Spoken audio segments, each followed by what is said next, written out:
ये इतने बुज़दिल, इतने झूठे और मुनाफिक हैं। अल्लाह की लानत हो इन बदबख्तों पे। सबको पुलिस की गाड़ियों के साथ इस एम्बुलेंस के पीछे लगा दिया कि डेड बॉडी इसमें पड़ी है और ये अब एम्बुलेंस खाली है।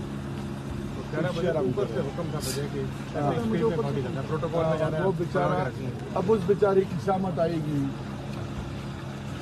ये बदबख्त इनको आम लोगों को डराते हुए यार वो रगड़ा जाएगा ना वो रगड़ा जाएगा। लानत है तुम्हारी शक्लों पे बदबख्तों।